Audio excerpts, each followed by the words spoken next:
Selamat datang ke Lubuk Continental.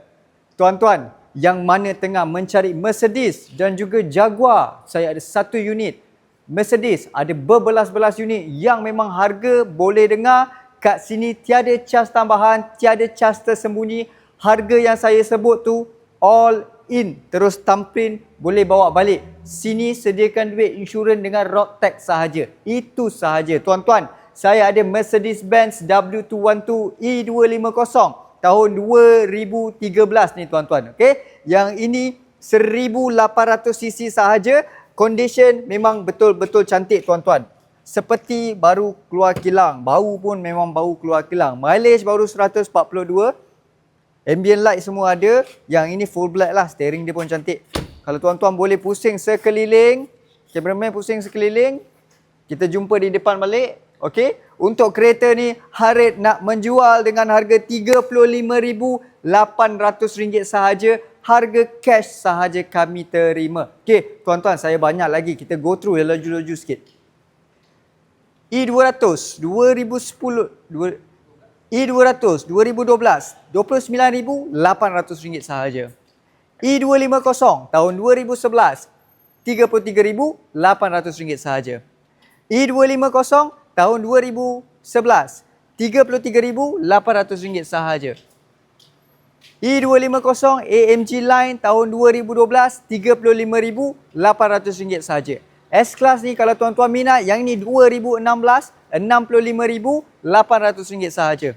Tuan-tuan, W205 C200 2013 spek Avantgarde full spek RM63,800 sahaja. W204 C250 harga murah, nak bagi let go saja, 1800cc tahun 2012 RM27,800 sahaja.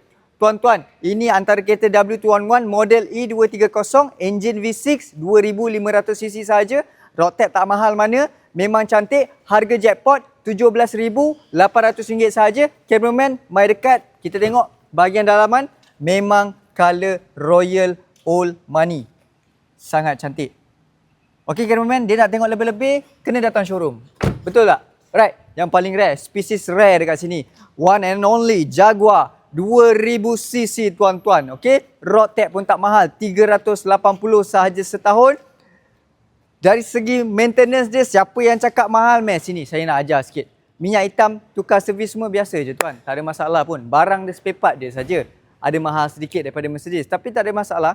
Bengkel yang betul, dia akan boleh settle. No problem. Yang ini harga RM48,800 sahaja.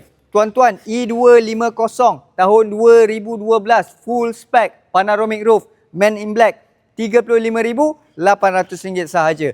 E250 RM33,800 sahaja. Grill dah tukar baru, memang cantik. Yang ini Japan spec AMG Line E250 tahun 2012 RM37,800 sahaja. Barang Jepun mari tuan-tuan. Yang ini E250 2012 RM35,800 sahaja. Tuan-tuan, E250 cameraman okey. E250 yang ini tahun 2011 RM33,800 sahaja. Ini antara E250 yang paling termurah. Cameraman okey? Alright. Ini antara E250 2011 termurah, nak bagi let go, nak bagi tuan rasa pakai Mercedes, RM31,800 sahaja. E200 tahun 2010 RM27,800 sahaja. Tuan-tuan, saya banyak lagi dekat luar, BMW, Mercedes, macam-macam. Volkswagen pun saya dah bawa banyak masuk. Tuan-tuan tunggu apa lagi? Terus WhatsApp saya. Kalau call tak angkat, WhatsApp, kita set appointment. Macam mana cara nak datang, macam mana cara nak beli, nak gambar, nak video call, semua WhatsApp saja tuan-tuan. Jangan call lebih-lebih. Okey? Assalamualaikum.